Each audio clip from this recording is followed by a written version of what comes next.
Espera un poquitito que tengo que poner. Yo ya estoy grabando, ingeniero, ahora. ¿Está grabando? Pero que me piden en el chat para poner presente. Sí, igual después cuando graba, hasta donde tengo entendido yo, graba también el chat, no se borró. Igual vio que le pedimos también más adelante, cerca de, o pasadas las 10:30, que también vuelvan a poner presente. Está bien.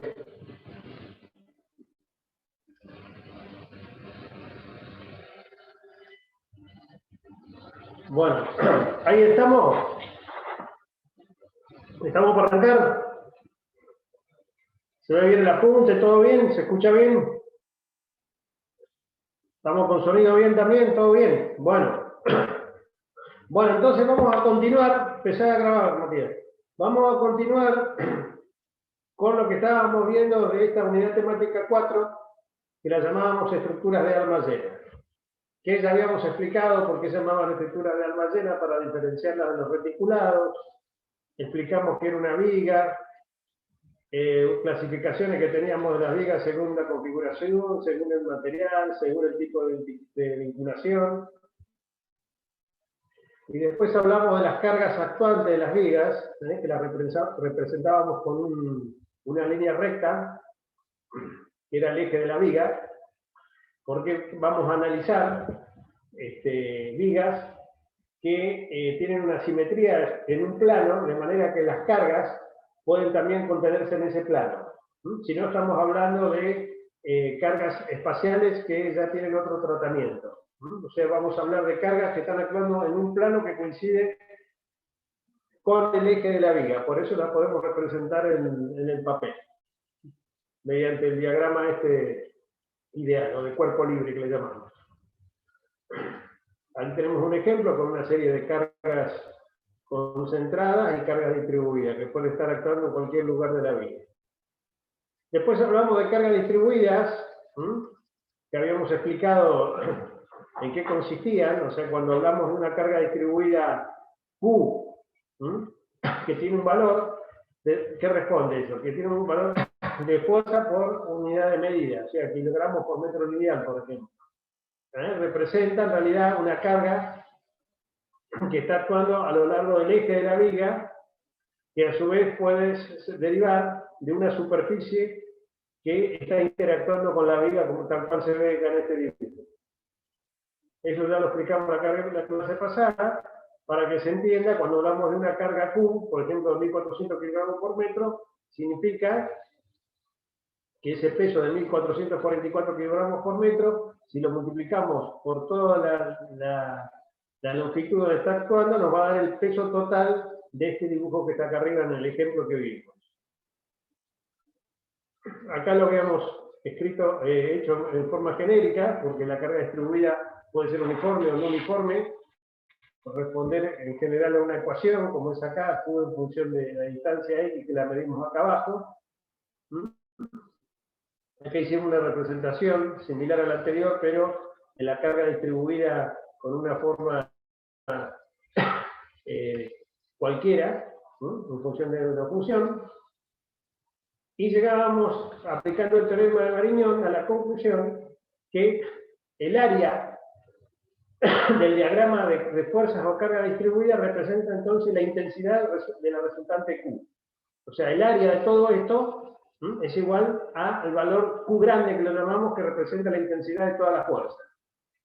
Y después llegamos a la conclusión de que esa fuerza, que representa toda la carga distribuida, está aplicado en un lugar que es el centro el baricentro de la figura. Centro de gravedad o baricentro de la figura.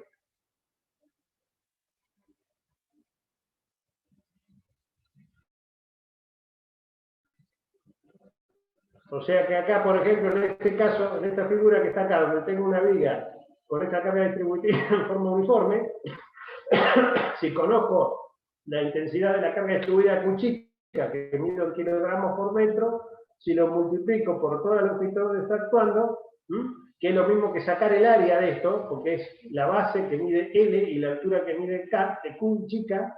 Esto es el área de este diagrama rayado y eso me representa la intensidad de la fuerza, que es Q. ¿Dónde está aplicada? Está aplicada en el centro de gravedad del área esta que está acá en rojo. Y en este caso, como es un rectángulo, está en la unión de las diagonales. Según la figura que tenga la carga distribuida, tendrá su centro de gravedad y allí va a estar aplicada la carga. Eso es a los efectos de hacer una simplificación de la acción de las cargas.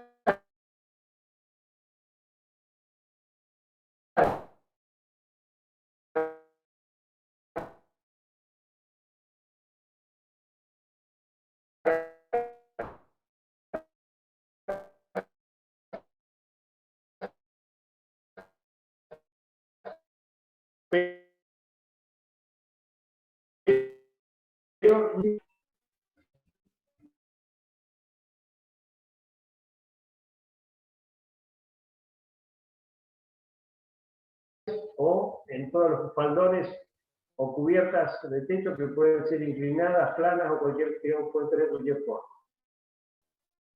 También habríamos hablado que en el caso de un avión, ¿no es cierto?, que al estar sumergido en un fluido y estar desplazándose en un fluido mediante la acción del motor, el flujo de aire representaba carga distribuida sobre las alas del avión, que eso hace que se produzca la sustentación, cambiando la presión entre el borde superior y el inferior, y el aire ese es como una carga distribuida sobre las alas.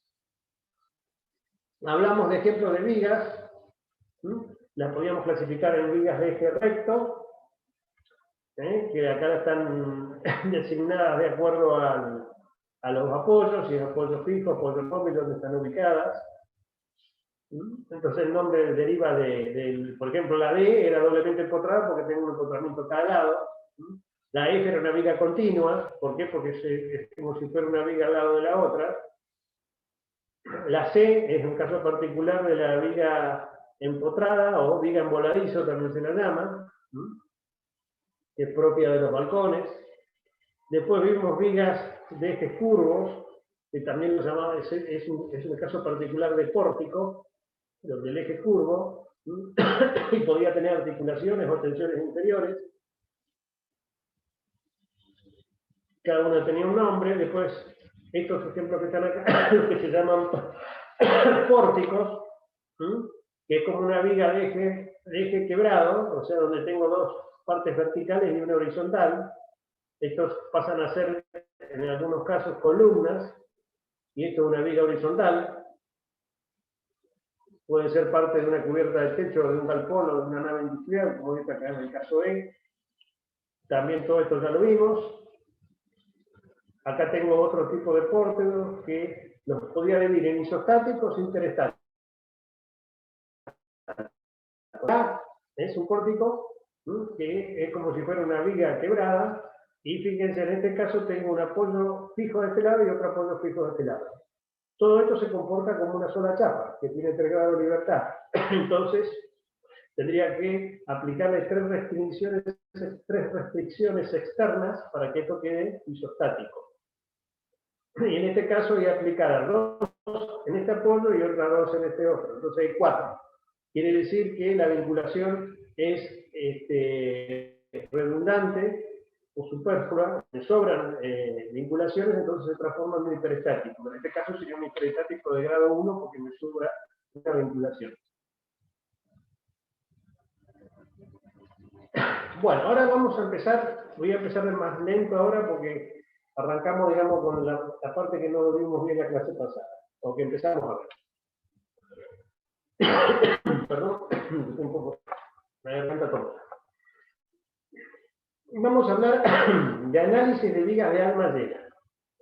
¿Qué significa hacer análisis de alma llena?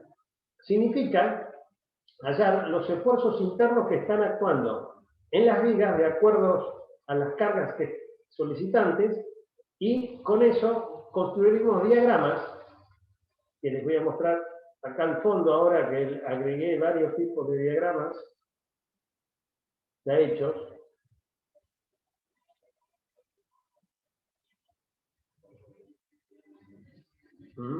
Acá tienen, por ejemplo, una viga con una carga puntual en el medio, otra viga con 2 cargas y una tercera viga con una carga en el medio, pero inclinada.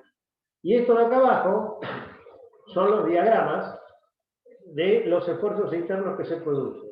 En este caso, estos que están en celeste, que le ponemos Q, es el esfuerzo de corte.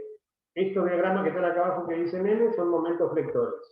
Y tengo el ejemplo A, B, C, acá abajo sigue, tengo otro ejemplo D, que es igual que el A, nada más que la carga está desplazada no en el centro, sino hacia uno de los extremos. Acá tengo otro ejemplo con 2 cargas puntuales, pero de diferente magnitud. Y acá están los diagramas que se construyen. En el caso C, fíjense que tengo, aparte de Q y M, tengo un esfuerzo normal. O sea, el objetivo de todo el análisis de vigas de Almadena es hallar los esfuerzos internos que se clasifican en esfuerzos normales, de corte y momentos flectores, y construir los diagramas.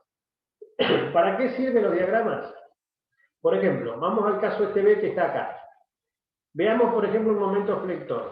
Si yo analizo este diagrama de momento flector, veo que en el apoyo izquierdo B arranca con un valor de 0.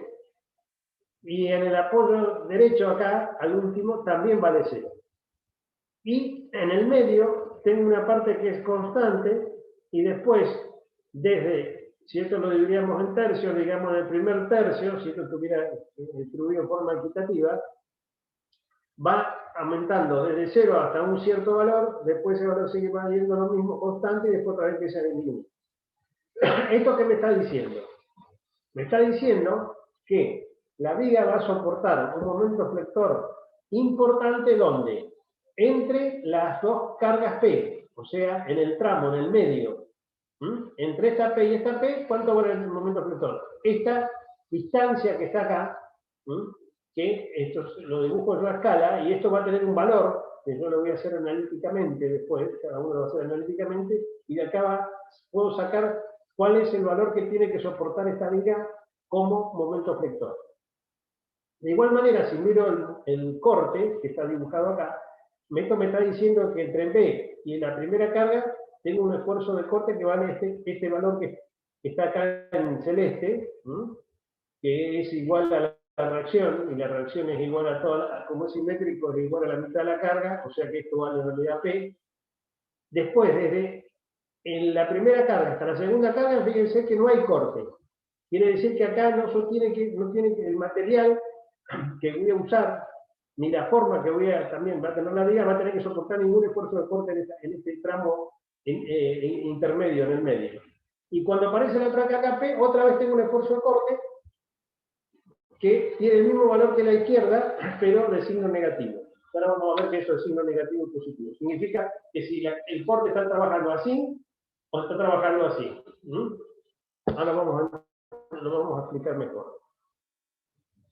Bueno, esto que les estoy mostrando acá, que me adelanto al final, es el objetivo del análisis de las vigas de Almadena. Volvemos de vuelta acá arriba.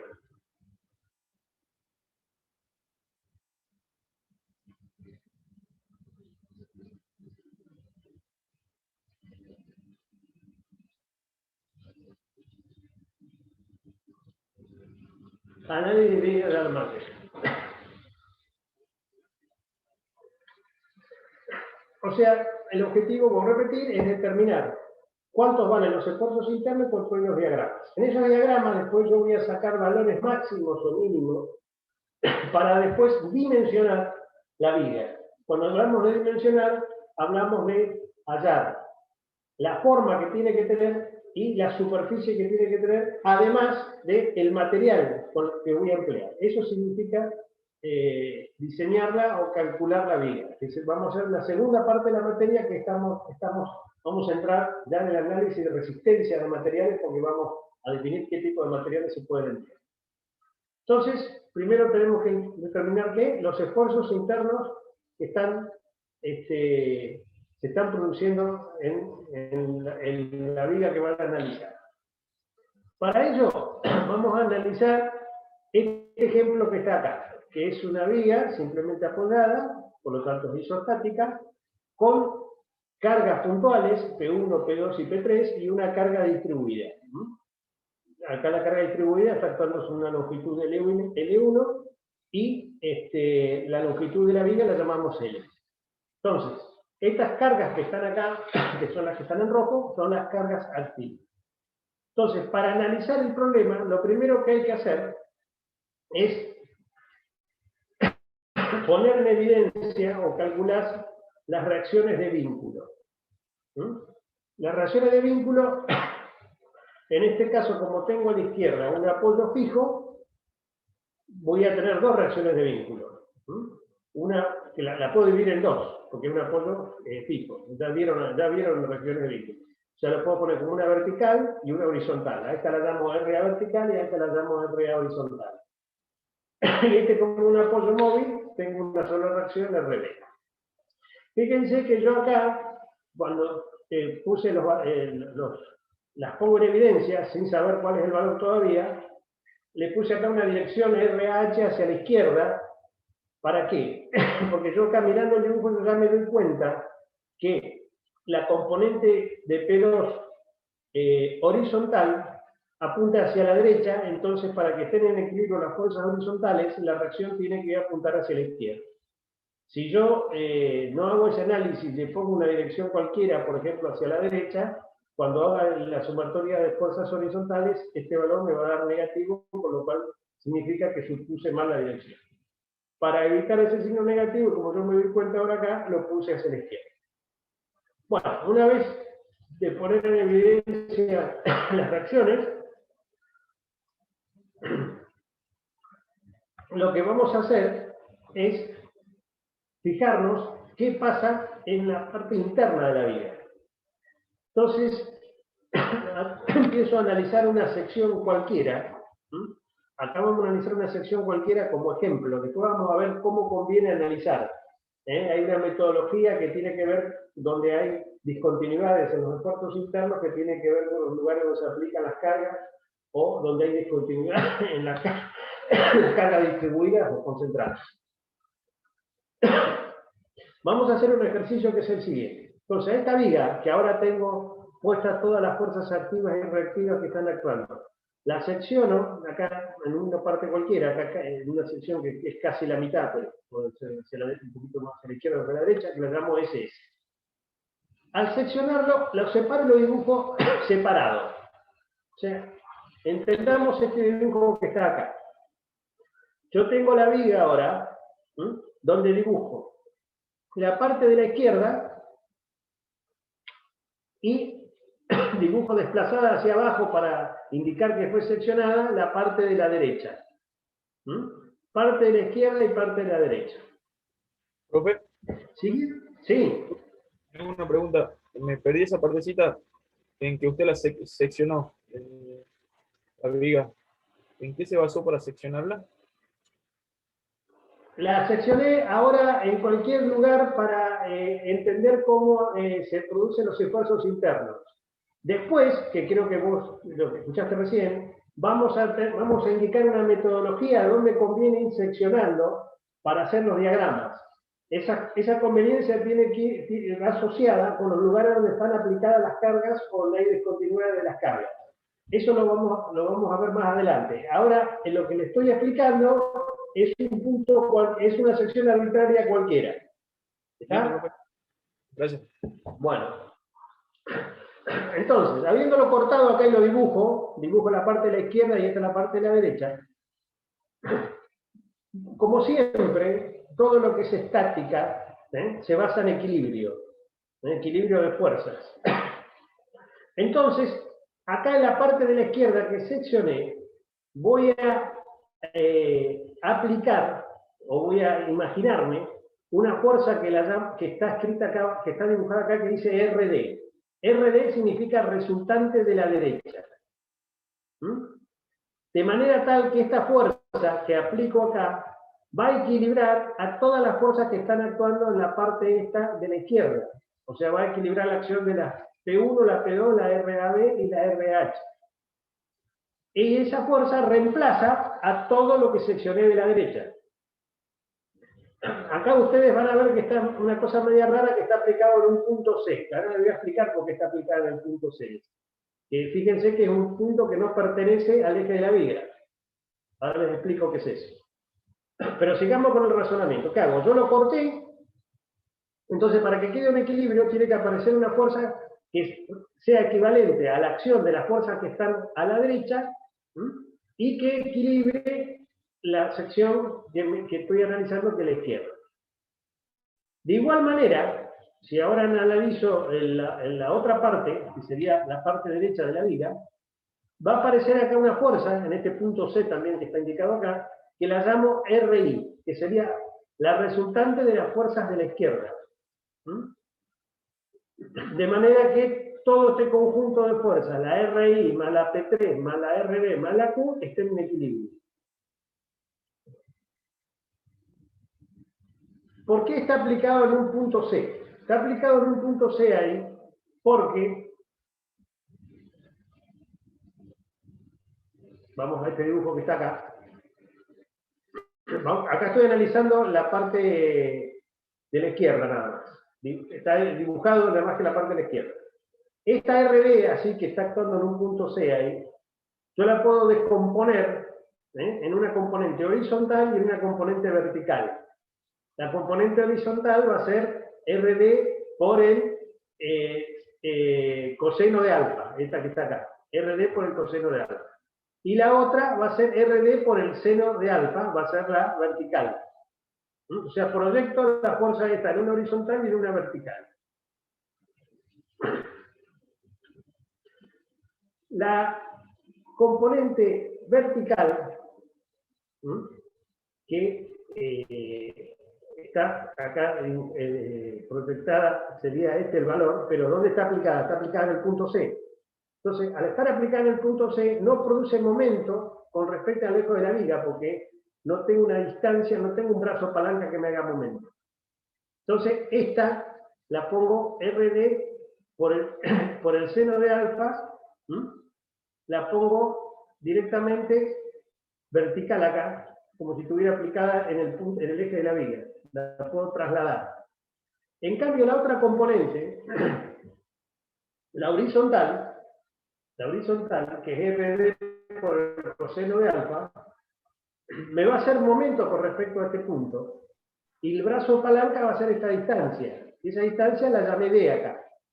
De manera tal que la componente esta horizontal, multiplicada, que es RD por el coseno de alfa, multiplicado por la distancia D, es un momento. Entonces, dibujo acá abajo un momento que es RD por el coseno de alfa. Y la normal, la horizontal, directamente es RD por el coseno de alfa que no produce momento. ¿Está? O sea, esa fuerza inclinada la puedo representar de otra manera mediante tres fuerzas. Una que tiene la dirección del eje, otra que es perpendicular al eje y un momento equivalente por el brazo de palanca que está haciendo la fuerza horizontal. ¿Se entendió eso? ¿Se entendió? Lo repito, lo explico más despacio. Profe, ¿podría repetir de dónde sería la distancia? La distancia es la distancia D que está acá, que está dibujada acá, que es desde el eje de la viga hasta la distancia donde está el punto C. O sea, existe una distancia de manera tal que esa distancia multiplicada por la fuerza, por la componente horizontal, me da un momento que acá lo puse como M. Si yo hago RD por el coseno de alfa, me da una normal. Multiplicado por la distancia D, me da el momento. ¿Está? Acá abajo está descrito de vuelta, bien dibujado. Profe. O sea, lo que estoy haciendo es, esta fuerza inclinada, dividirla en dos componentes más el momento equivalente, de manera que el dibujo de arriba es equivalente al dibujo de abajo, nada más que está desglosada esa RD en tres acciones, una normal, una vertical y un momento. ¿Se ¿Profe? entiende? Sí. O sea, el D, la distancia D, ¿de dónde sería? Sí. ¿Ese sería un dato que nos dan? Sí. ¿O de dónde aparece esa distancia? Perfecto. Tu pregunta es perfecta. El tema es el siguiente. Lo que acá estamos tratando de explicar es que va a existir un punto C ubicado a una distancia D que no sabemos cuál es la distancia, de manera tal que esta fuerza inclinada acá equivale a esto que está acá abajo. O sea, no interesa cuánto vale D, lo que interesa es que esta RD equivale a estas tres acciones que están acá abajo. Ah, bien, profe. ¿Está? Sí, ahí. Es solamente para indicar eso. Ah, bien, bien. No la estamos calculando acá, ni la estamos determinando. Estamos diciendo que existe. ¿Mm? Porque fíjense, para que esto siga en equilibrio, así como está dibujado abajo, la N esta equilibraría a RH. La RA que va hacia abajo, menos la P1 que va hacia... La RAB que va hacia arriba, menos la P1 que va hacia abajo, menos la componente vertical de P2, porque tiene dos componentes al estar inclinada, tiene que equilibrarse con esta vertical acá que es Q. Y estas fuerzas que están actuando sobre la chapa, como son fuerzas que no están concurriendo a un punto, ¿qué hacen? Hacen que la chapa empiece como a girar. Entonces, para equilibrar el giro de todas estas acciones de las fuerzas activas y reactivas, tiene que aparecer un momento interno, que es este M que está acá, de manera que esta chapa quede en equilibrio, o esta parte de la viga quede en equilibrio. ¿Está? O sea, ¿qué estoy haciendo? Estoy seccionando una parte de la viga, la parte de la derecha, y lo estoy reemplazando por un sistema de fuerzas y momentos que me equilibran nuevamente la chapa. Eso que hago para la parte izquierda, esto que hago para esta parte izquierda con la RD, que está dibujado acá, también lo puedo hacer con la otra parte, la parte ahora de la izquierda con la acción de las fuerzas, la parte de la derecha, perdón, con la acción de las fuerzas de la izquierda, RI. Y esta RI la descompongo en una vertical y en una horizontal, más un momento que la distancia de CAD, y acá abajo me van a aparecer tres fuerzas que tres acciones que que son equivalentes a la acción de la RI, que va a ser una Q acá en este caso hacia abajo, una N normal y un momento. O sea que en este dibujo yo tengo equilibrado la parte de la izquierda poniendo los esfuerzos internos derivados de la parte de la derecha. Y acá abajo tengo la parte de la derecha donde están en evidencia las acciones de la otra parte por estas fuerzas N, M y Q.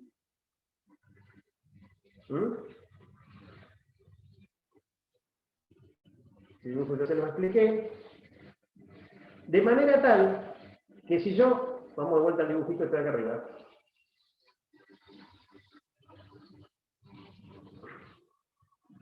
a este que está acá, miro acá abajo, si yo agarrara, otra vez uniera estos dos puntos que seccioné, fíjense que las N se van a anular entre sí porque son iguales en igual dirección y diferentes sentidos. Las Q, una va hacia arriba, otra hacia abajo, si las uno, se me van a anular. Y el momento, fíjense que uno tiene ese antihorario y el otro es horario, se me van a anular entre sí. O sea que si yo uno de vuelta a la viga, desaparecieron no voy a dibujar los esfuerzos internos. Pero lo cierto es que los esfuerzos internos que aparecen equilibran las secciones que estoy cortando. O sea, me equilibran la sección de la izquierda o la sección de la derecha. Ese es el concepto. O sea que yo tengo una viga con una carga, pongo en evidencia todas las cosas activas y reactivas, corto en una sección, y acá en esta sección me van a aparecer esfuerzos internos. ¿Qué esfuerzos internos? No cualquiera, me van a aparecer esfuerzos internos, de manera tal que todo este sistema se mantenga en equilibrio. Van a ser unos valores únicos, que son estos que están dibujados acá.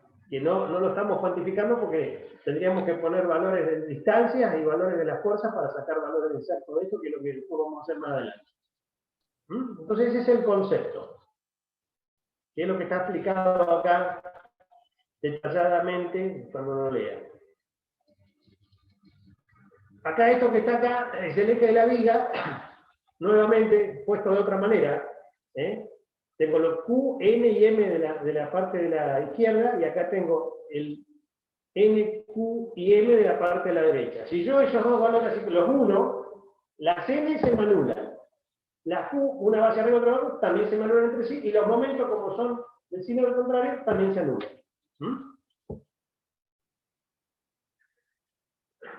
Volviendo de vuelta al ejemplo este que está acá arriba, a esto que está acá, que tengo las dos rojas, las dos celestes reacciones y las fuerzas internas, acá lo dibujé en perspectiva. Lo mismo, pero dibujado en perspectiva. ¿Ves? Tengo las dos P arriba, las dos RH, la vertical horizontal, y acá aparece una Q, una N y una M. Que fíjense que estas están contenidas en el plano ese rayado que es pi, que a su vez también coincide con el plano de las cargas activas y reactivas. Por eso lo puedo dibujar en un plano, porque son todas coplanares estas fuerzas internas con las externas. Están todas en el mismo plano. Y se pueden considerar el momento, la N y la Q, que están aplicadas en el baricentro de la sección transversal. La sección transversal, en este caso, como está dibujada, es como un rectángulo. El baricentro, ¿dónde está? Está en la mitad del rectángulo.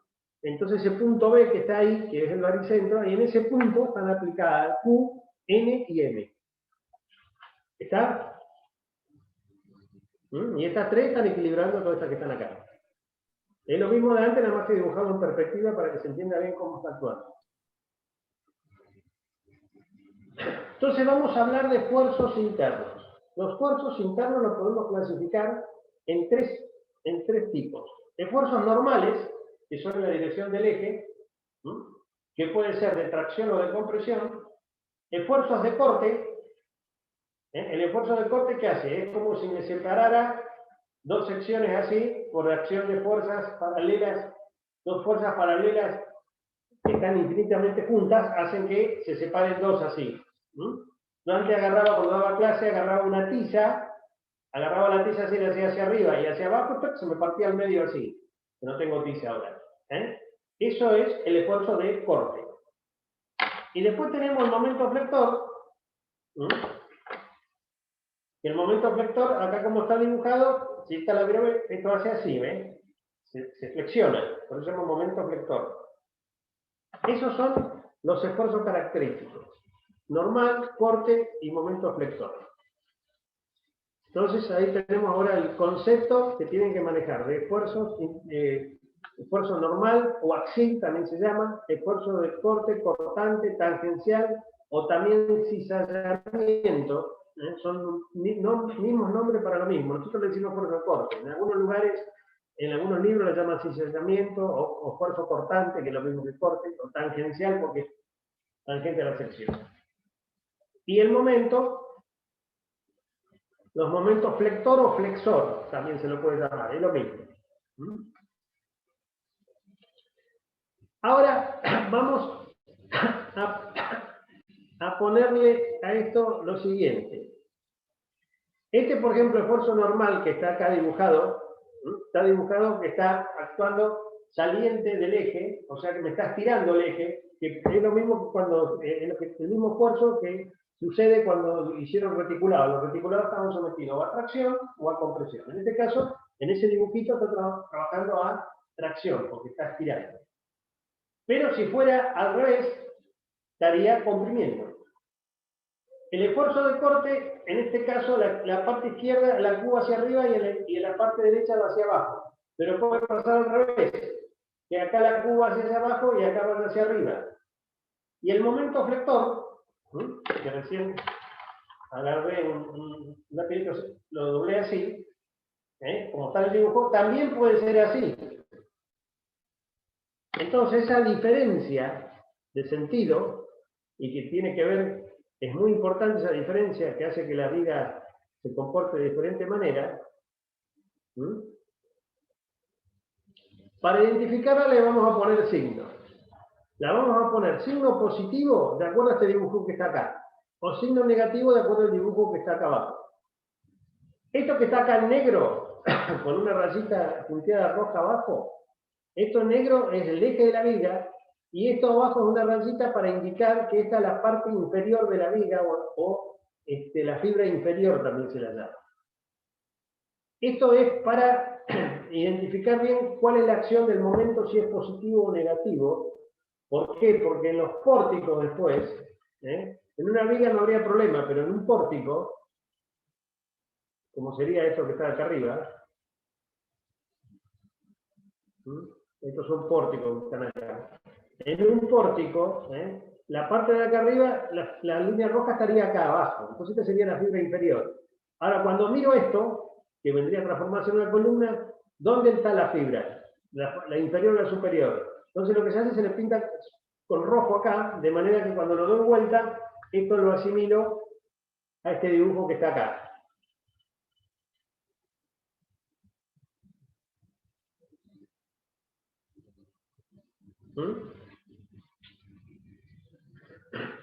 Miramos, por ejemplo, primero el momento flector. Fíjense, en el primer caso de arriba, el momento flector está comprimiendo la parte superior y traccionando la parte inferior. A eso lo llamo momento positivo. En la figura de abajo, el momento flector está al revés. Entonces, ¿qué está haciendo? Traccionando la fibra superior y comprimiendo la fibra inferior. Entonces ahí le pongo signo negativo. El esfuerzo normal, en el primer caso, está traccionando el eje, está traccionando, entonces le pongo signo positivo. En el segundo caso, el M está comprimiendo, entonces le pongo signo negativo. La Q, fíjense, la de la izquierda va hacia arriba y la derecha va hacia abajo. Le pongo positivo. Si es al revés, como en el dibujo de abajo, que la izquierda va hacia abajo y la derecha va hacia arriba, le pongo signo negativo. Esto es una convención de signos. Yo puedo decir que mi convención es al revés, e igual es válida.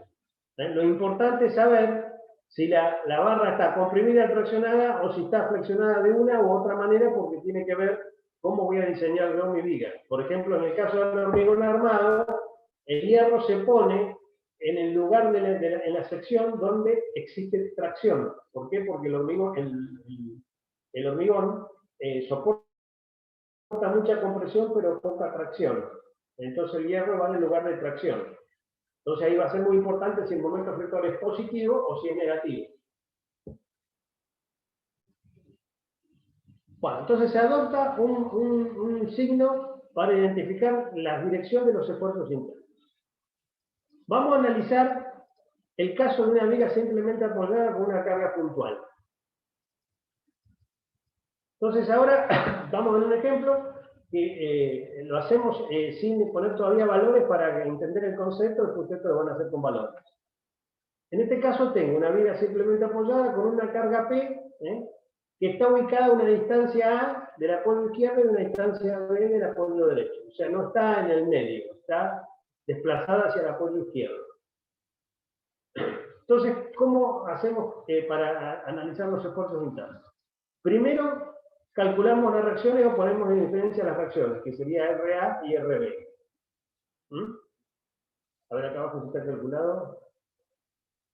Sí, acá abajo está, sumatoria de fuerzas horizontales, verticales igual a 0, sumatoria de fuerzas horizontales igual a 0, pero en este caso no hay fuerzas horizontales, entonces sumatoria de fuerzas verticales igual a 0, ¿qué pongo? RA menos P más RB, igual a 0.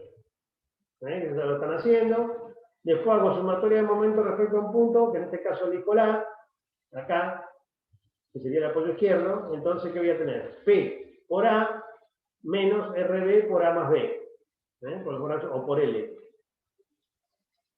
Acá está. P por A menos RB por A más B.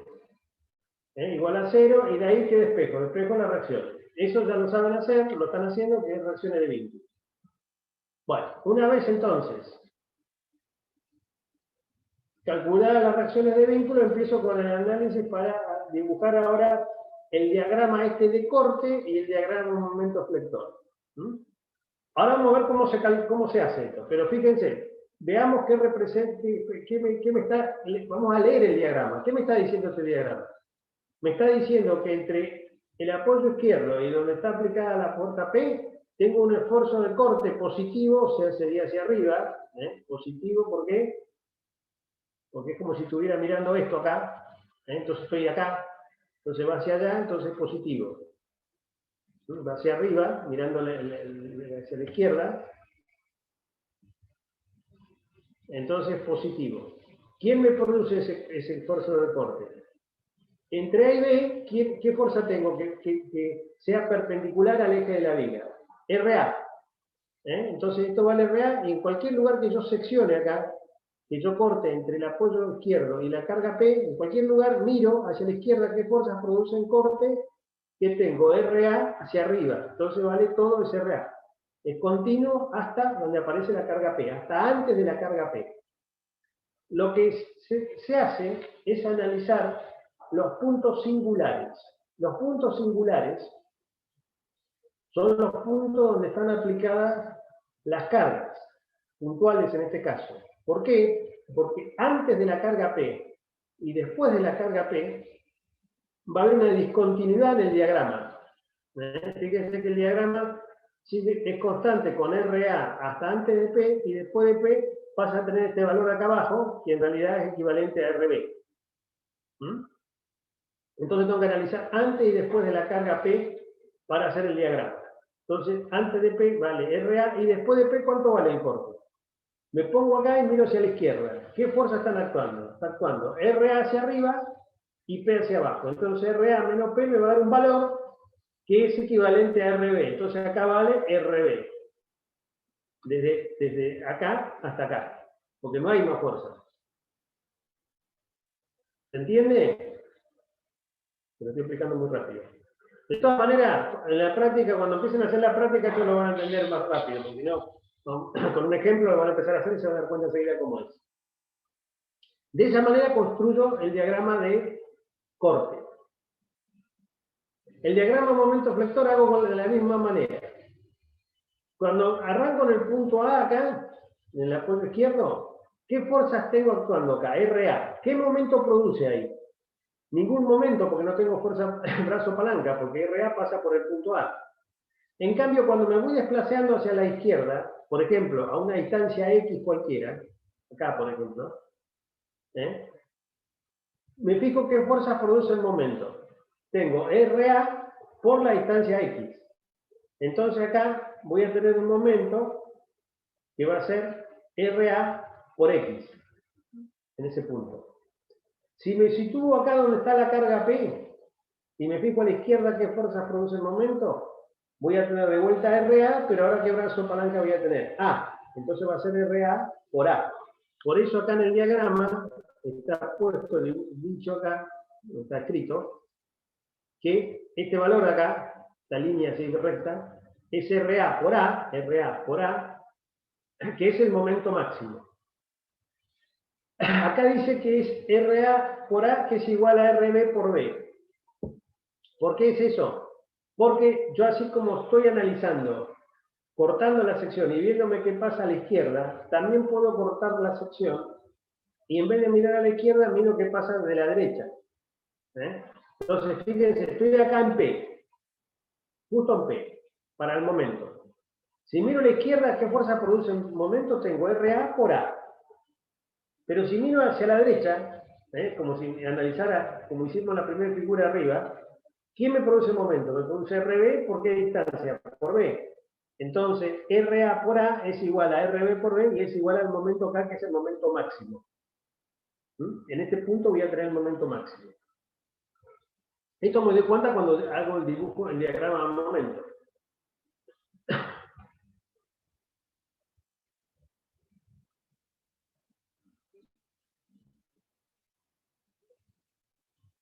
Bueno, acá está todo explicado, lo mismo que le estoy diciendo, si lo leen despacito, se van dando cuenta que lo mismo que yo le estoy explicando, que está acá explicado paso por paso.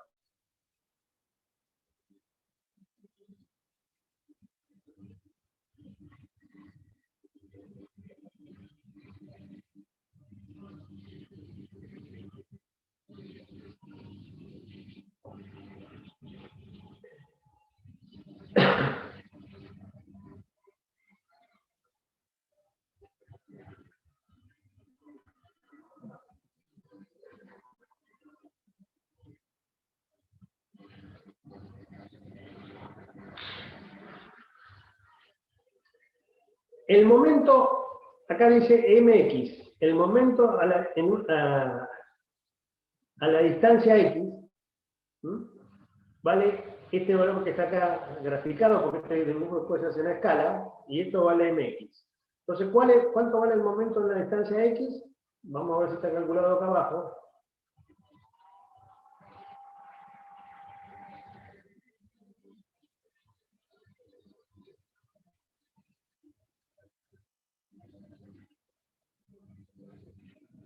Acá está. Analizo qué fuerzas producen un momento respecto al punto a la distancia x.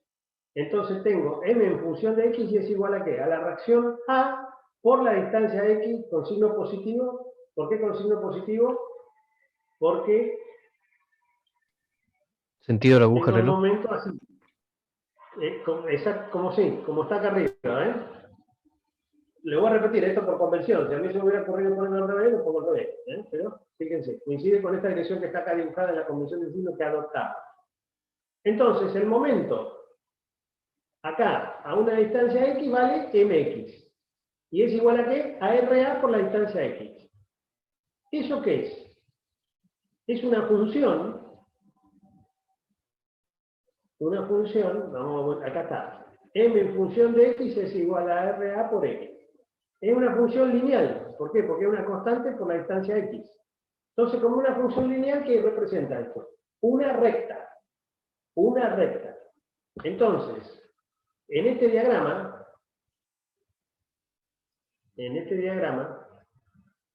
el momento flector va a ser una recta. ¿Por qué? Porque esa ecuación me dice que es la ecuación de una recta. Después, como regla general, ustedes van a saber que cuando hagan diagramas de momentos flectores para cargas concentradas, el diagrama de momento van a ser representados mediante rectas. Vamos de vuelta acá a los ejemplos que están resueltos al último.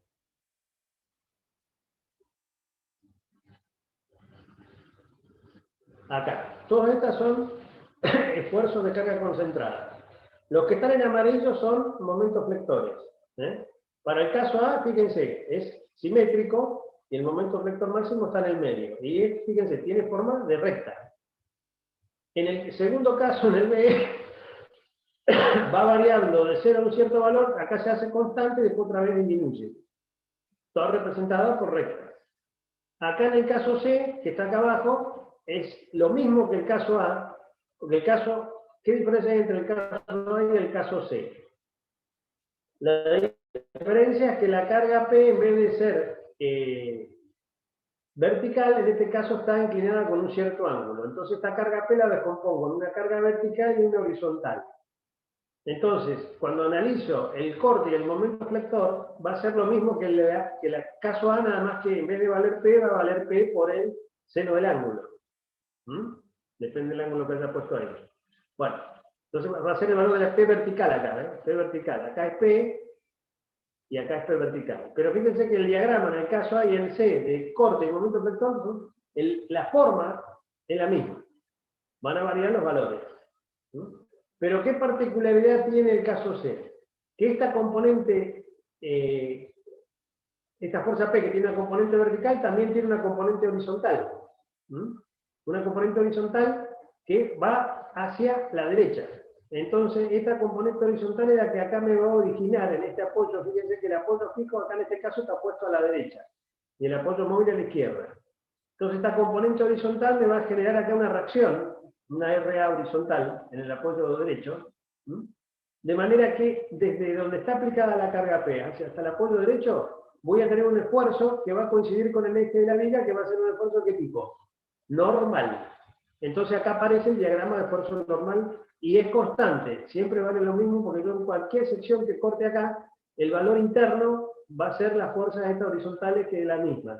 Entonces es constante. En cambio, esta parte de acá, que tengo el apoyo móvil, desde C hasta donde está la carga P, no tengo ningún esfuerzo normal sobre la viga. Solamente desde la mitad hacia la derecha. ¿Está? En este caso, otro caso, el B, ya lo vimos, el momento flector está representado por... Profe. Sí. En el ejemplo C, ¿Es negativo Sí. porque se están comprimiendo la normal? Claro, fíjense que el esfuerzo normal acá dice N, dice un negativo ahí, ¿ves? Un menos. ¿Por qué? Porque en la convención de signos de acá arriba dijimos que cuando el esfuerzo interno era negativo, comprimía, le poníamos negativo. ¿Eh? O sea, estamos en este caso de acá abajo. La N están así, están comprimiendo, están así, entonces es negativo. Por eso le puse negativo en el diagrama. ¿Está? Sí, sí.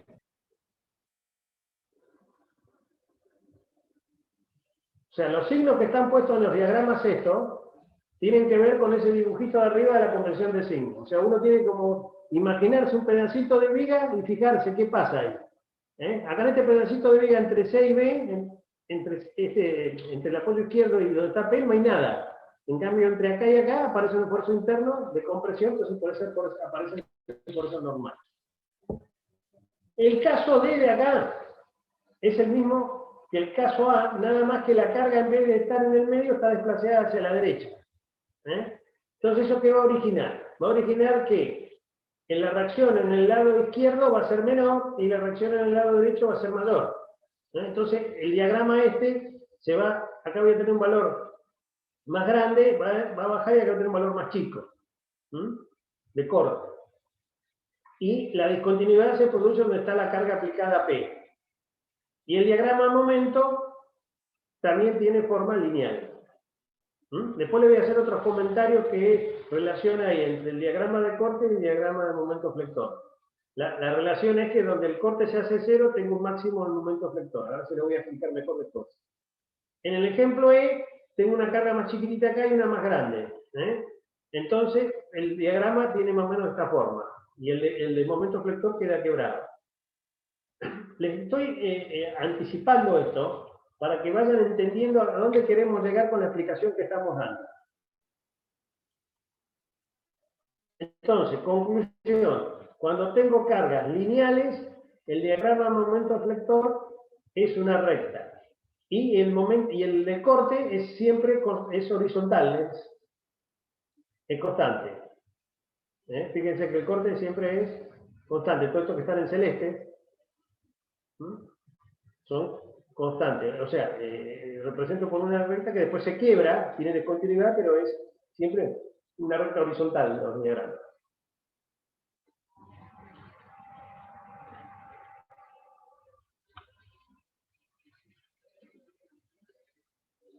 Bueno, entonces ese es el análisis de este caso, de una carga puntual.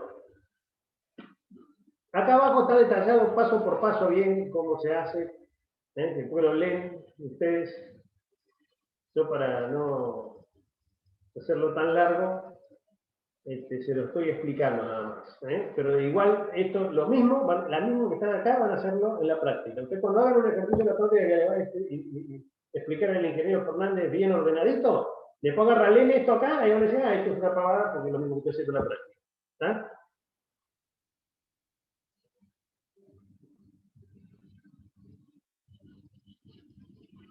Después acá tengo puesto el ejemplo de caso de una viga simplemente apoyada con carga distribuida. Entonces, acá tengo una carga distribuida a lo largo de toda la viga y tengo que hacer los diagramas de esfuerzos internos. ¿Qué hago? Empiezo como siempre, calculo primero las reacciones, que en este caso, como hay simetría, directamente puedo decir que la carga total se distribuye de forma pareja o equitativa entre los dos apoyos, entonces es igual a toda la carga dividido 2. El equivalente a toda esta carga distribuida era igual a ¿qué? Era igual al área.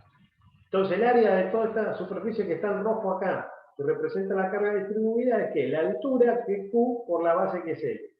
Entonces Q por L es la carga total, que es como si estuviera aplicada acá en el medio, en el centro de gravedad de esto, como habíamos explicado qué pasaba con la carga distribuida.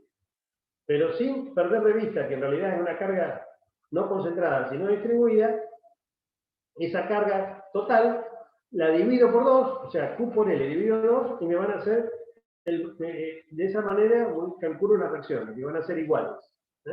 ¿Por qué? Porque hay simetría en el dibujo. Es como si yo pusiera una balanza acá en el punto A y una balanza en el punto B. La pongo ahí la balanza y las dos me van a pesar lo mismo. ¿Y qué me va a pesar? La mitad de toda la carga. Por eso directamente digo que RA igual a RB igual a Q por L sobre 2. Está dibujado acá. Ahora voy a empezar a hacer los diagramas de corte. Para hacer diagrama de corte agarro, analizo una sección SS cualquiera, una distancia X. O sea, acá. Y digo, ¿cuánto vale el corte ahí? Mirando el dibujo, me sitúo acá y me fijo a la izquierda qué fuerzas producen corte. Las fuerzas que producen corte, ¿cuáles son?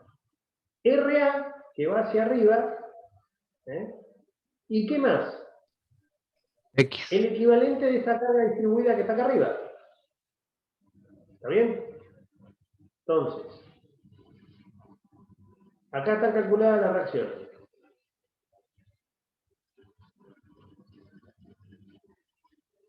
A ver si está el punto X. Acá está. Q una distancia X. Va a ser RA, que estaba hacia arriba, menos la carga distribuida que está involucrada entre el apoyo izquierdo y X, que sería esta que está acá. ¿Y cuánto vale esa carga? Vale el área de esto. ¿Y cuánto es el área de esto? Es Q por la distancia esta que es X. Pero fíjense, el corte que produce esta fuerza, ¿qué es? El equivalente de esta carga distribuida, ¿qué es? Es hacia abajo. En cambio, RA es hacia arriba. Entonces, el corte a la distancia X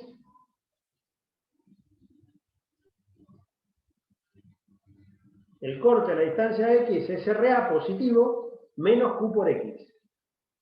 ¿Está? RA a su vez es igual a Q por L sobre 2, que es la mitad de la carga. Esto me da la expresión de ¿qué? De una recta. ¿Por qué? Porque está en función de X. Una recta que está desfasada. Por eso, el diagrama de corte que voy a dibujar acá va a ser después una recta. En el caso de carga distribuida.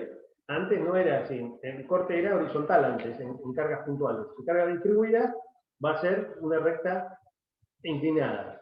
Entonces acá calculé el Q una distancia X. Eso para hacerlo genérico y para indicar que esto es una recta. Le estoy explicando. Pero para hacerlo en forma más práctica, cuando yo analizo esto, ¿qué analizo? Analizo los puntos singulares, o sea, los puntos donde hay discontinuidad en las cargas o en los que se llaman los apoyos, donde están aplicadas las reacciones, RA y RB.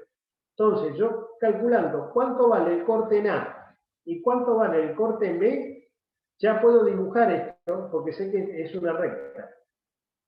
El corte en A, ¿cuánto vale? Me pongo acá en el punto A un infinitésimo hacia la derecha, o sea que estoy casi en el punto A, y me fijo qué fuerzas están haciendo corte. Tengo RA y la carga distribuida que está ahí casi no existe porque estoy a un infinitésimo de A. Entonces vale RA. Entonces dibujo acá, dibujo el eje de la viga y para arriba dibujo RA en escala. Después voy al punto B. En el punto B, si yo me sitúo acá antes de B y me fijo qué fuerzas están produciendo corte mirando hacia la izquierda, ¿qué tengo? Tengo RA hacia arriba menos el equivalente a toda la carga distribuida, que sería Q por L. Entonces acá el corte en el punto B valdría RA menos Q por L. Pero también lo puedo hacer, en vez de mirar hacia la izquierda, miro hacia la derecha. Entonces me pongo un infinitésimo antes de B y miro hacia la izquierda. ¿Qué tengo? Tengo RB. Entonces el corte acá vale RB. Pero RB, fíjense, va hacia arriba y en la convención de signo, cuando mirábamos del otro, de la izquierda,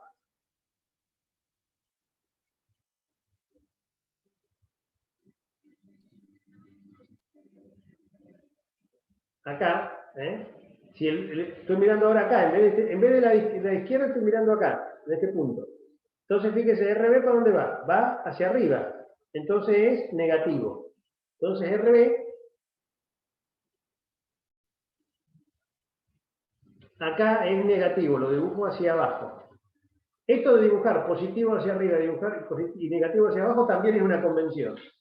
Entonces yo habiendo calculado el valor de el corte acá en A y el corte en B, estos dos puntos son conocidos los unos con una recta y me queda ya constituido el diagrama.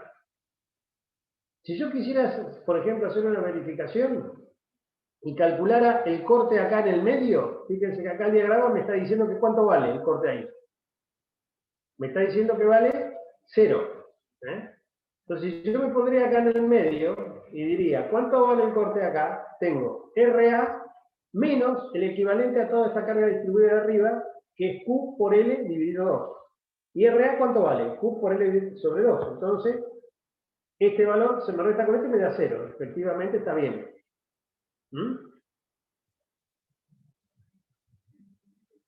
Bueno, de igual manera, puedo calcular ahora el momento flector.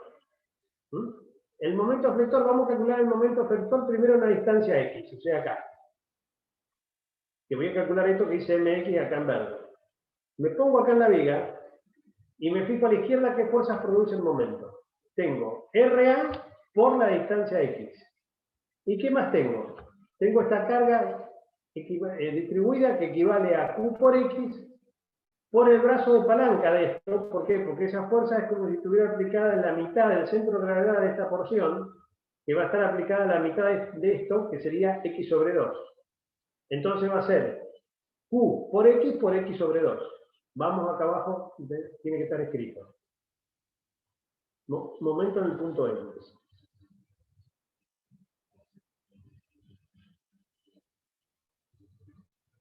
Acá está. El momento en el punto X es igual. Volvemos de vuelta al dibujo arriba. RA por la distancia, que es X. Me hace el momento. Y después tengo la carga distribuida, que es Q por X. Y por el brazo palanca, que es X sobre 2. Acá le puse X al cuadrado derecho. En realidad es Q por X sobre 2. A su vez, RA es igual a Q por L sobre 2. Entonces queda Q por L sobre 2 por X menos Q por X al cuadrado sobre 2. ¿Y esto qué es? Como X está al cuadrado, es la expresión de una parábola. Entonces, el diagrama del momento flector, cuando hay carga distribuida, va a tener una forma de una parábola. ¿Por qué? Porque cuando yo hago el cálculo, me va a quedar en función, si lo hago en función de una distancia, esa distancia va a aparecer en una ecuación que va a estar al cuadrado. Entonces va a ser cuadrático.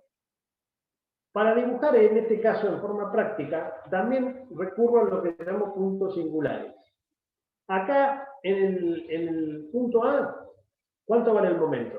Si me fijo qué fuerzas producen en el punto A, produce el momento, ¿qué tengo? RA, ¿por qué distancia? Por casi nula, entonces 0.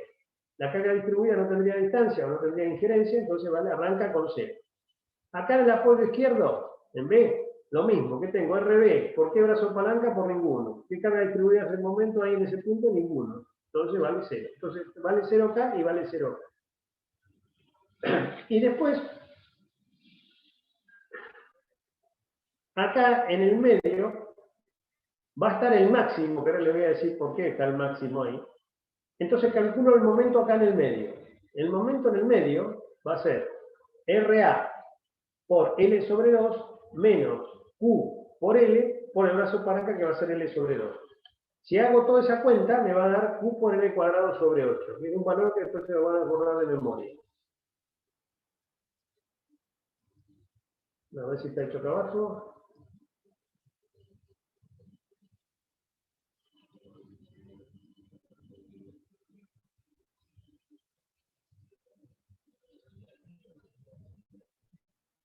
Bueno, está puesto acá. Su valor sería reemplazar X igual a L sobre 2. O sea que en esto que está acá, de esta expresión que habíamos sacado, de M en función de X, o sea, esta M en función de la distancia X, si yo a X le pongo L sobre 2, estoy en el medio. Lo meto en esa... Hola, hola. Hola. Me apareció un cartel que estaba inestable en la conexión. ¿Me están escuchando? No. Sí, se escucha. Bueno, entonces, si en la expresión esa que saqué del momento flector en función de X, le pongo a X valor de L sobre 2, estoy en el medio, hago la cuenta y me va a dar que es igual a Q por L cuadrado sobre 8, el máximo. Conociendo que acá vale 0, en el apoyo derecho 0, y tengo el máximo en el medio, uno estos 3 puntos mediante ¿qué? Una parábola. ¿Por qué? Porque sé que cuando tengo carga distribuida, la forma que adopta el momento flector es de una parábola. ¿Mm? De esa manera se construye el diagrama.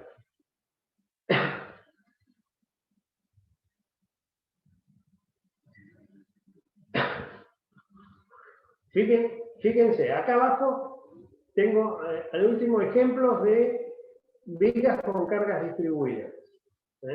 Este es el ejemplo A, el mismo que estábamos haciendo recién. Fíjense cómo el diagrama, acá se hace 0 y tengo una parábola. Este caso B, que fíjense que hay una carga distribuida nada más que en un tramo, en el resto no hay carga. Entonces la parábola me queda acá un pedacito que coincide con Q y después desde acá hacia la izquierda hacia la derecha es recto. Después lo van a ver bien eso. Este caso donde tengo un voladizo, la parábola esta que en el caso A era simétrica y tenía el máximo en el medio, ahora es como si acá se me corriera hacia la izquierda y acá aparece un momento negativo porque tengo un voladizo, que después lo van a entender bien cómo es. Entonces se me transforma en una parábola así como la que está acá abajo. Lo que les quiero mostrar acá es que cuando en coincidencia con la carga distribuida, el momento flector es siempre una parábola, que puede tener varias formas.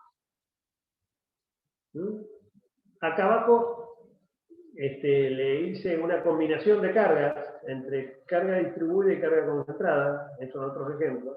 Y este que está acá, el F, es una carga distribuida, pero con un voladizo para ambos lados. O sea, que es igual que este que el C, nada más que en vez de tener un voladizo tiene dos, uno para cada lado. Entonces fíjense que la parábola queda simétrica, siempre parábola. Los momentos vectores son siempre parábolas porque están apareciendo cargas distribuidas. Volvamos de vuelta acá arriba.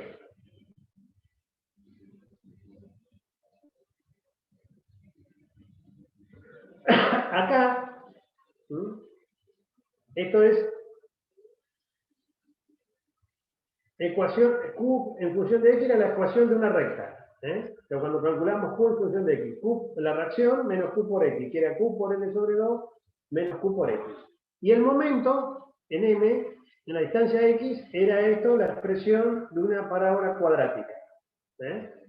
Entonces esas dos expresiones, vuelvo a repetir, ¿eran qué? Eran las expresiones del momento flector a una distancia X y del corte a una distancia X. Son dos funciones, una lineal y una cuadrática. Ahora, si uno presta atención a estas funciones, en este ejemplo, si presta atención,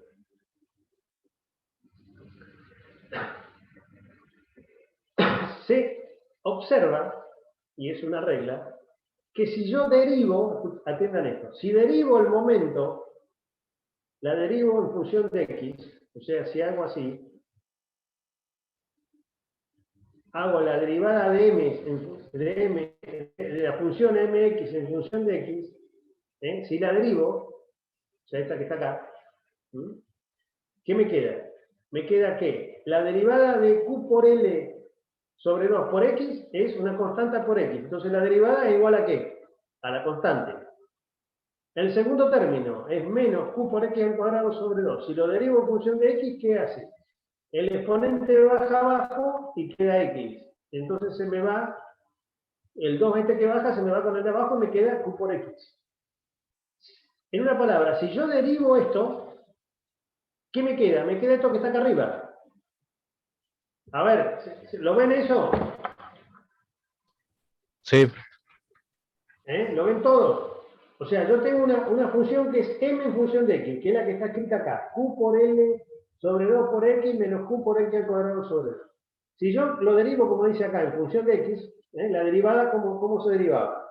La una constante por x, desaparece la x y queda la constante.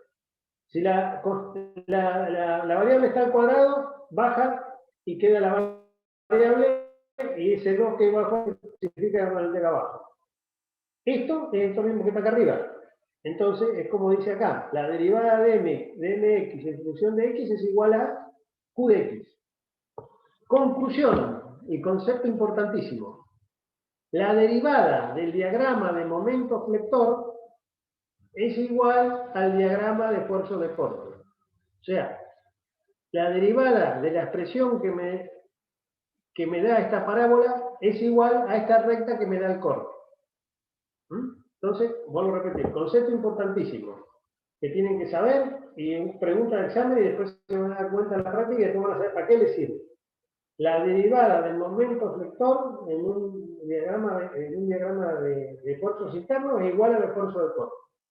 Eso es tan así que como Q es la derivada de M, cuando Q se hace cero, cuando la derivada se hace cero, ¿qué decía el análisis? Que la función tiene un máximo y un mínimo. ¿Se acuerdan de eso? Vuelvo a repetir.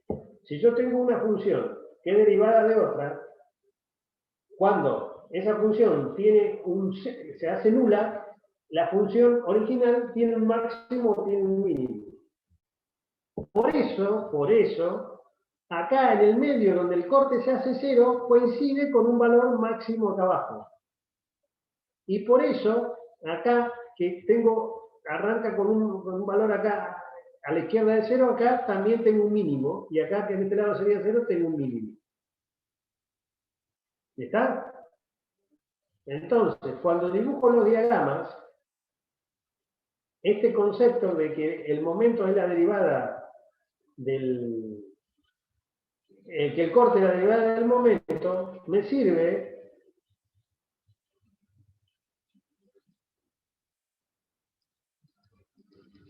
fíjense, vamos a ver acá. Fíjense el ejemplo, el A es el mismo que estamos viendo arriba. Cuando el corte se hace cero, acá abajo tengo un máximo. Eso se da, no solamente para la carga distribuida, también se da para la carga concentrada. Entonces, acá en este ejemplo, cuando P se hace cero, cuando el corte se hace cero acá abajo coincide con un máximo en el ejemplo A. En el ejemplo B, acá el corte se hace cero acá, sigue cero hasta acá, y acá abajo, que fíjense, es un máximo, que es constante entre las dos cargas. Como acá vale todo cero, acá vale lo mismo, no es constante. En este otro ejemplo, el corte está acá, el corte es cero acá, entonces el momento flector es máximo en el medio. En el ejemplo D, fíjense, el corte está acá en coincidencia donde está la carga P, entonces el máximo del momento flector tiene que estar acá abajo de donde se hace cero. En este otro ejemplo, que tengo P1 y P2, acá, donde P2 se hace cero, acá tengo el máximo. Y acá tengo otro valor singular porque tengo un salto, que es este, pero el máximo está donde se hace cero. Estos son cargas puntuales. Si miro las cargas distribuidas, se sigue cumpliendo esa regla. En el A, donde se hace cero el corte, acá tengo el momento flector máximo. En este ejemplo chiquitito, es el que tengo una carga distribuida parcial, donde el corte se hace cero, acá tengo el máximo, en el medio. Acá, fíjense que esto está desplazado hacia un lado, porque las reacciones son diferentes al tener el voladizo, pero fíjense, el momento flector está en coincidencia con donde se hace cero acá, y acá tengo otro valor singular, porque acá se hace cero el corte en dos lugares, acá y acá. Acá tengo un máximo que es positivo y acá tengo otro máximo pero que es negativo. Es cuando hago los análisis de las funciones. Cuando las derivadas se hacen cero tengo máximos o mínimos. En el D, lo mismo. Acá el corte se hace cero acá abajo tengo un máximo. En este ejemplo con voladizos, se hace cero en el apoyo izquierdo, acá en una parte del tramo y acá en el apoyo derecho, entonces tengo un máximo coincidencia del momento flector, un máximo coincidencia con el punto A, uno acá donde el corte se hace cero y otro en el apoyo B.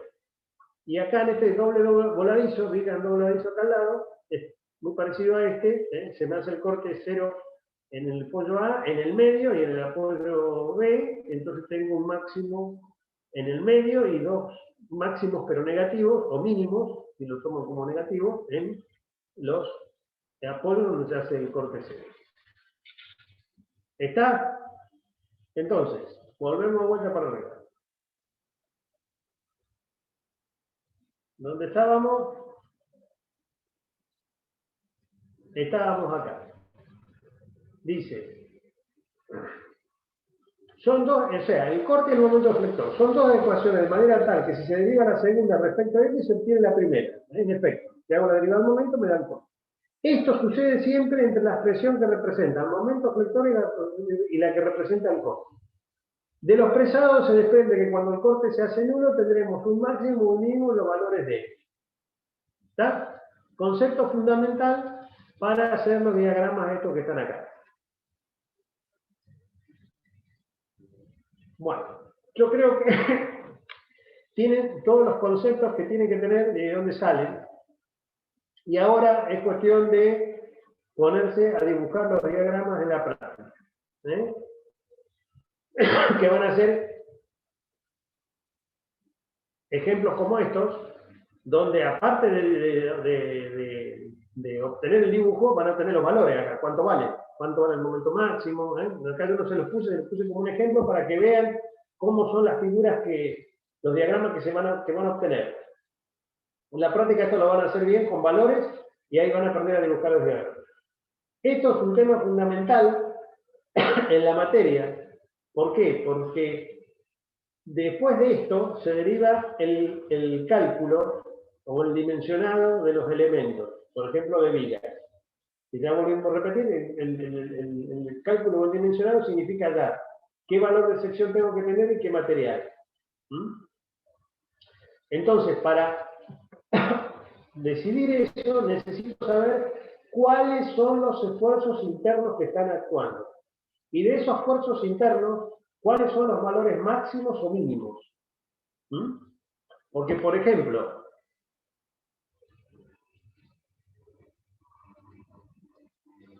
veamos el caso C de una viga que está en voladizo, porque acá tengo un apoyo fijo, un móvil, y vuela acá la viga, esto es un voladizo, y tengo todo arriba una carga distribuida. Fíjense que el diagrama momento flector es este que está acá abajo, en amarillo. Donde tengo un máximo acá, donde el corte se hace 0, y tengo otro valor negativo acá, donde tengo el apoyo que también el corte se hace 0. Entonces, para dimensionar esta viga, acá voy a tener un valor momento que dice positivo. Si era positivo, ¿qué significaba? Que estaba actuando el momento hacia arriba, o sea que la parte inferior está traccionada y la parte superior está comprimida. O sea que acá la viga, entre C y entre el apoyo izquierdo y este punto, toda la parte de la fibra inferior va a estar traccionada y la fibra superior va a estar comprimida. En cambio, desde este punto hasta donde termina el voladizo, estamos al revés. En vez de ser el momento así, es así. Como es así, va a estar comprimida ahora la fibra inferior y traccionada la superior.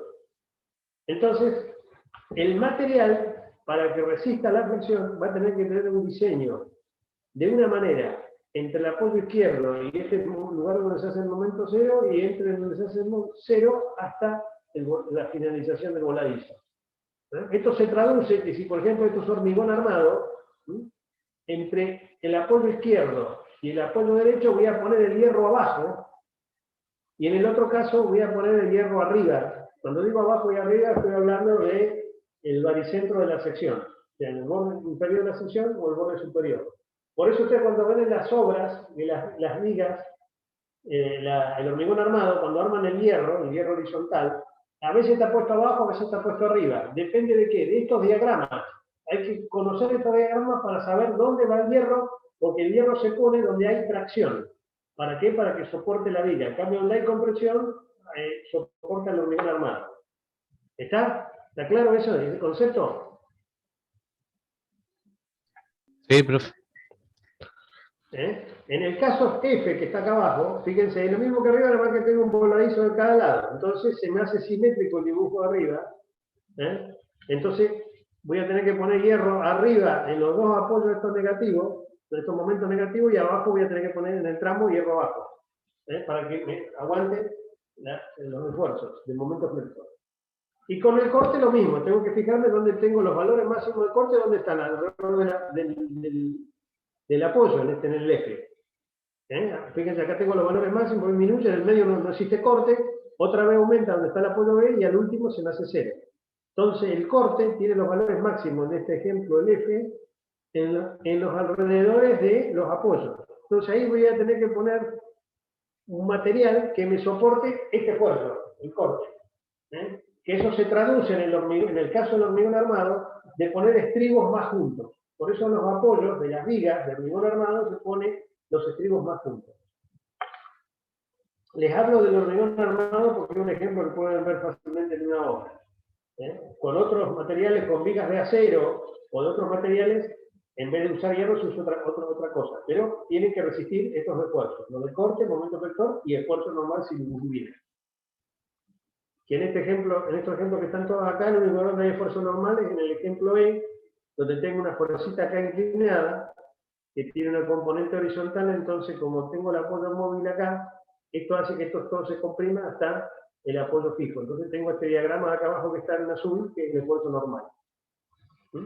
Y cuando lo calculen va a ser igual a la componente horizontal de esta P inclinada. Bueno.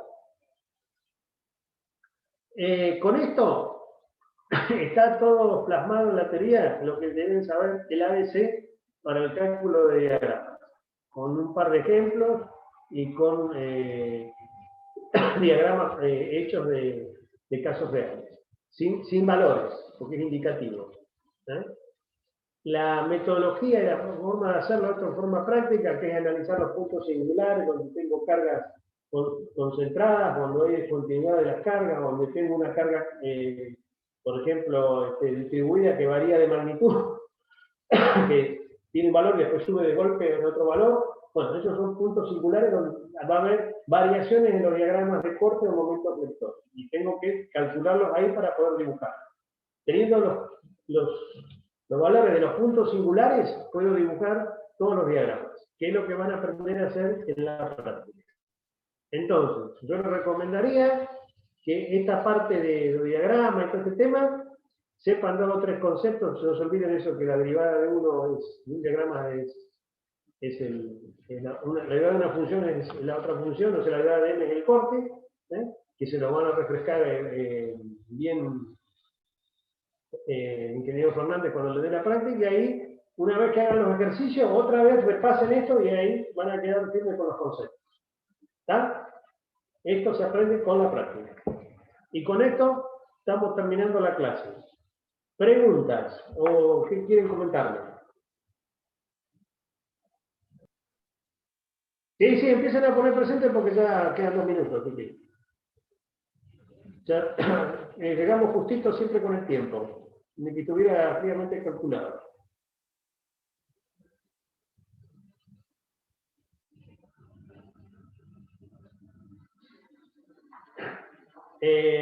Bueno, pongan presente y después cortamos un poco la grabación y por ahí si me quieren hacer alguna pregunta de lo que sea, sin la grabación, por ahí mejor para ustedes que... Fíjate, Matías, cuando ya hayan puesto los presentes me avisas. Cortar la grabación. Ahí hay 24, ahí está.